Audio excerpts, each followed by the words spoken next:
What's going on, guys and gals? Darth back. And in this one, I'm going to do a second look at a Arrival Warrior. I know, I don't think I've ever done a second look at an Arrival Warrior before, but I had something I wanted to do and actually kind of intended to do, but things being what they are, it never kind of happened. Now, granted, I don't do a proper review of every character, builds and things like that you could put on there on these warriors when I do, but I do think I give a realistic overview, though I do make mistakes from time to time. But I want to take a second look at the most recent SP re-arrival. It's another cycle of this warrior arriving because I found great potential in her in a particular area, and that area is in one of the monster takedown bosses. And I still don't see a lot of people using her, but that is kind of subjective too, because when you inspect people, you don't always see the teams that they're using on Monster Takedown. And rest assured, the same team that people are using PvE versus PvP are different, especially when it comes to bosses. Trust me on that one. Sakine is not the best at bosses in every particular case, although she is extremely powerful. So, I want to take a look at the rerun of the SP Warrior physical attribute Anarista, because I use her in a particular fashion, and that is in the Spider Monster Takedown boss fight, and it's because of this last skill right here. On her own, I think she does fairly decent damage.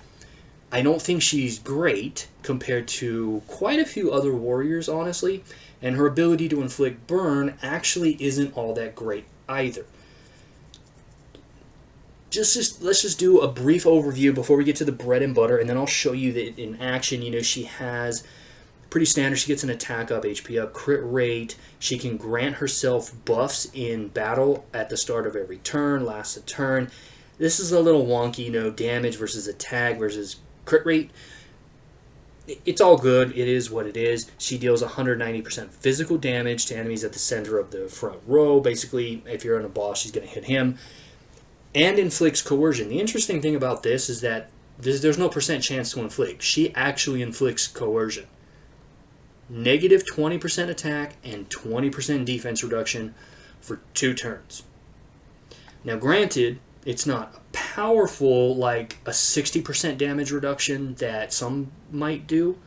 So I'm a little concerned as to why this isn't a higher defense reduction, and I think it's because it's also giving an attack reduction, which is also limits the need for additional defense because they're going to be doing less damage. Now, 4-turn cooldown is a bit of a problem here because her damage potential just isn't there, in my opinion, regardless of what her additional skill is. 4-turn cooldown on this 190% physical damage just to apply 20% attack and defense down.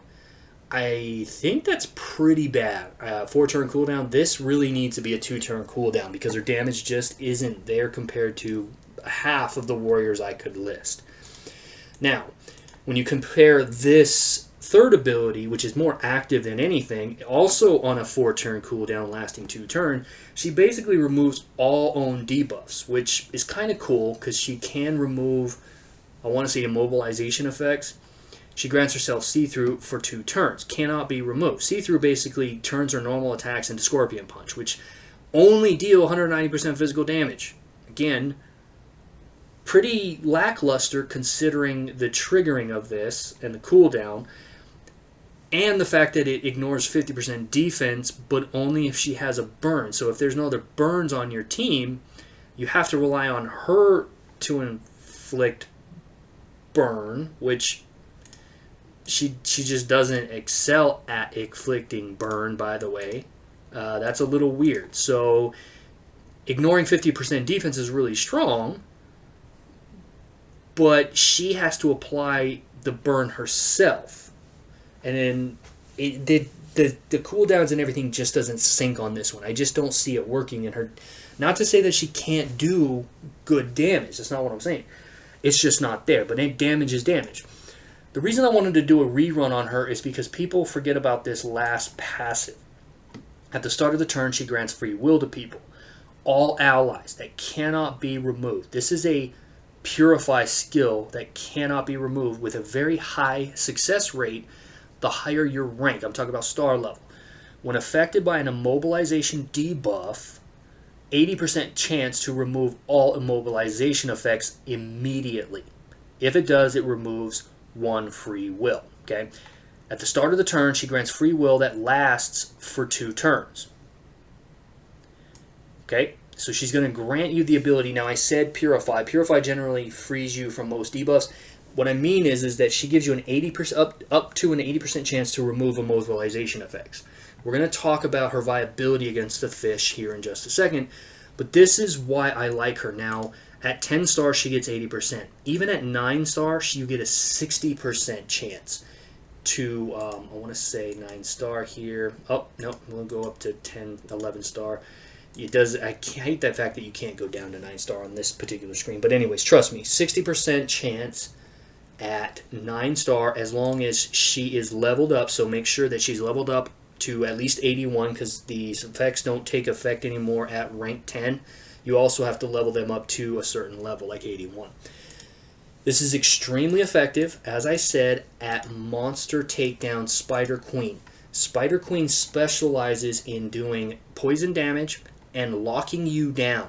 She has the ability to immobilize. She gets immobilized ape, and she can immobilize your entire team, causing you to miss out on turns.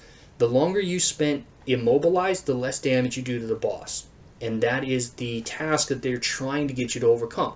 Invest in, like immobilization resist and stuff like that. The problem is when this boss first came out, most people can't specialize in immobilization resist. They didn't have a lot of cleansers either. There are cleansers in the game, but if the cleansers are immobilized, they can't use their cleansing effect.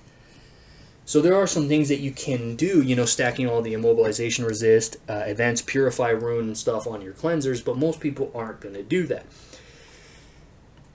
If you couple her with advanced purify rune skill on your warriors, which most people should be using anyways, let's just face it, you are going to spend way less time, if any, immobilized, assuming that she's at the right rank to prevent that, than anything. So I have her queued up here, and I just want to go through her. She's actually better at dispelling this boss's immobilization effect than Vesper, the Ultimate Warrior, is. Trust me on that. Now, I'm going to go and start the battle, but I want to talk about the fish while we're waiting for her to get to, I want to say, turn 4 when she actually kicks in. So the fish hits you with her charm. The problem with her being effective at the fish is she would if she could stack free will at the start of every turn up to 2 times. She can't do that because there's a cooldown. The problem with the fish, I'm going to speed this up and then I'm going to slow it down as we go into the other turns, is that the fish can hit randomly 5 times, and each has a chance to immobilize you, as well as the fact that if she triggers a barrage, same thing. So free will can only go off 1 time, but that's enough in this particular boss to prevent the immobilization from going on. So the immobilization is going to come up soon, and I'm going to slow it down. So in terms of being effective at, just easy to want to note as well, I don't have gear on some of these warriors because I'm not set up to do it the way I would normally do it. So you see how, there it was. She goes in to immobilize with her spider web. We had it free will on every one of our tunes, and as you can see, not one of my warriors was immobilized. Not one of them. That 80% chance kicked in and immediately dispelled that effect. It's that serious, guys. I just wanted to point that out, but I wanted to let you see it in action. Now, I do use Vesper in this battle. I use Vesper in this battle quite simply because she does more damage. And if her skills are going off properly, she can dispel, she can cleanse the entire team and increase their immobilization resistance. So, sorry about that. I had to step away to grab my coffee. So, the reason I wanted to do the second walkthrough is because if you don't have Vesper and you are not lucky enough to have the advanced Purify rune on most of your warriors, you cannot, in my opinion, go wrong by investing in this warrior if you are interested in PvE content, namely doing more boss damage to, or more damage to the boss in the spider takedown, or there is also a event boss, I forget which event it is, that also immobilizes as well. Keep in mind, you got to have her at 10 star to get that 80% chance, but even if you go to 9 star, as I was saying, it's a 60% chance to remove the buffs. The more time you are immobilized on this boss, the less damage you do. And if your entire team gets immobilized, you have to forfeit an entire turn. That's the problem. So the less time you spend immobilized, the more damage you theoretically can do.